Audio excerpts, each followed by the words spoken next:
গেলাম রে পানি পানি আল্লাহ ওরে আমার বোনটা কই? এই পড়ার দেয় আমি এখানে না না আপনি তো দেখছি আমার বোনটা ও, আপনি মানে এই তুমি রুমা হ্যাঁ আমার খালাতো বোন। আরে এত কথা কই না পানি দাও গলা শুকায় গেছে আচ্ছা আচ্ছা আচ্ছা, পানি পানি পানি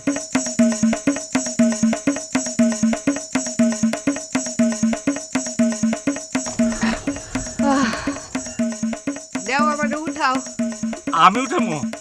আমি বসলে আর উঠতে পারি না ভাইয়া উঠাও উঠাও আরে আরে আমার একটু দাও তো ভাই। এই পানি কিট্টু আছে না শেষ হয়ে গেছে মানে চলো চলো পুরা বোতল শেষ। হ্যাঁ আচ্ছা আচ্ছা ভাই একটুখানি যেতেছি, একটুখানি একটুখানি একটুখানি ভাই রে।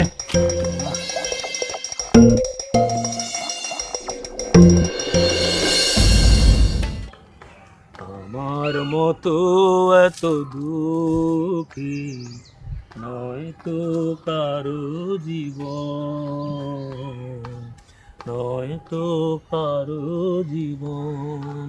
আমার মতো এত সুখী নয় তো কারো জীবন। হ্যাঁ মিয়া, গান ভুল বলতেছেন কেন? আমি তো বলছি আমার মতো তো দুঃখী। আরে ভাই, গানের মধ্যে ভুল আছে না সঠিক আছে সেটা ভাইবা তো লাভ নাই। আপনার মতো এইরকম একজন ইয়াং হ্যান্ডসাম টাকা পয়সা আছে সেই মানুষ দুঃখী হবো কেন? আপনার তো সুখে হাবুডুবু খাওয়ার কথা। এই মিয়া, আমি তো আপনার চিনতে পারতেছি না আপনি কে। আমারে চিনতে পারেন নাই? না অবশ্য না চেনারই কথা, অনেকদিন বিদেশে আসছিলেন তো। আচ্ছা ভাই, আপনি কি ইলিয়াস ঘটকের নাম শুনছেন? হ্যাঁ, কিন্তু হ্যাঁ তো নাকি কোনো খোঁজ খবরই নাই, এত করা নেই।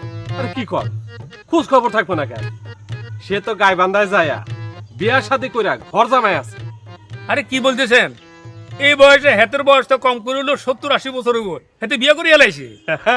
বিয়া শাদী কইরা ঘর জামাই আছে। সে যে একেবারে পাক্কা ঘটক তার প্রমাণ দিছে আর কি। আচ্ছা হেডা নাহলে বুঝলাম, তো হেতের লগে আপনার সম্পর্ক কি? আমারে দেখেছে না যায় না, বোঝা যায় না? না বুঝতে পারতেছি না। এখনো বুঝতে পারেন নাই? আরে আমি তো তার ছেলে। ও আচ্ছা, আমি শুনছি আপনি বিয়া করার জন্য খুব চেষ্টা করতেছেন, কিন্তু সফল হইতে পারতেছেন না। আপনি চাইলে আমি চেষ্টা করতে পারি। তার মানে কি তুমি কি ঘটক নি? ছি, ওই যে কইলাম না, ইলিয়াস ঘটকের ছেলে, পৈতৃক সূত্রে ঘটক আর কি। হ্যাঁ বুঝতে পারছি, কিন্তু তোমার তো বয়স কম, তুমি কি বিয়ে শাদী করছো নি? জি না, ও নিজে বিয়ে শাদী করো না আর ঘটকালিতে নামে গেছো কেন? না তোমার দিকে আমি তো না। এটা কি কন ভাই? আমার তো এখনো বিয়ার সময় হয় নাই, আর একটু সময় লাগবে, মানে 2 বছর লাগবে। তার মানে কি তোমার এখনো বিয়ের বয়স হয় না?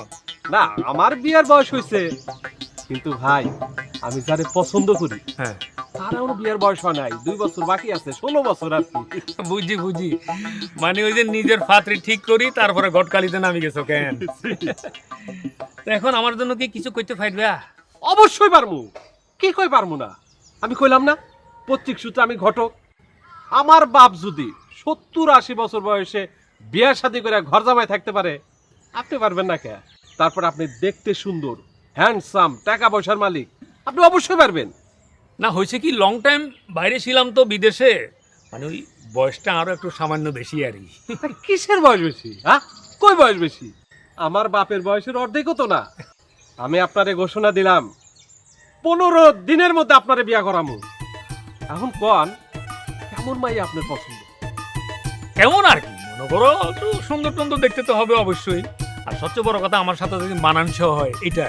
আরে তুমি ঘটক মানুষ, তোমার সন্ধানে নানান রকমের সংগ্রহ আছে না? অবশ্যই আছে, তারপরেও জানলে একটু ভালো হয় যে লম্বা না খাটো, ফর্সা না কালো, মোটা না চিকন, তারপরে শিক্ষা দীক্ষা কেমন, বংশ কেমন, এইসব আর কি। ঠিক আছে, আমি তোমার আর কোনো ধারণা দিতে চাইতেছি না, আমি দেখতে চাই তোমার সন্ধানে আসলে কি রকম মেয়ে আছে, বুঝছো নি? এটা আমি তোমার উপর ছেড়ে দিলাম, তুমি আমাকে দেখাও, দেখি তুমি কি রকম ঘটক, কি রকম আমার জন্য ম্যানেজ করতে পারো। আপনি কোনো টেনশন করেন না, আমি কালকাই আপনারে পাত্রী দেখানোর ব্যবস্থা করতেছি, কয়টা মেয়ে দেখতে পারছান? কিন্তু ভাই হ্যাঁ মানে এই যে যাতায়াত করতে হলে খরচ খরচা লাগে, রিক্সা ভাড়া, সিএনজি ভাড়া, মানে আছে না। আছে আছে, তুমি এগুলো নিয়ে কোনো টেনশন করো না। আর আমি দীর্ঘদিন বিদেশে কাটে আসছি, টেয়া পয়সা আমার কাছে এখন কোনো বিষয় না। আমার আসল বিষয় হলো আমার মন মতো একটা পাত্রী, এটা নিয়ে আমি কোনো টেনশনই করি না। তোমার যা খরচাপাতি লাগে আমার হিসাব দিবা, আমি তার উপরে তোমার বোনাস দিয়ে দিব। তুমি শুধু আমার দেখাও, আমার মায়েটা যদি পছন্দ হয়, তোমার যে আমি কি করবো, কি প্রেজেন্টেশন তোমার জন্য অপেক্ষা করতেছে, কি গিফট তোমার জন্য অপেক্ষা করতেছে, এটা তুমি চিন্তাও করতে পারতে না। তা তো পাবই ভাই, তখন তো আমি খুব থাইকা দিয়েন না, আপনি খুব না নেও। আমি এখন যাই, কোন কোন মাইয়া দেখান যায় তার একটা লিস্টই তৈরি করি। আচ্ছা যাও। আমার মতো এত সুখী নয় তো কারো জীবন। এখন ঠিক আছে। আমার মতো এত সুখী নয় তো কারো জীবন।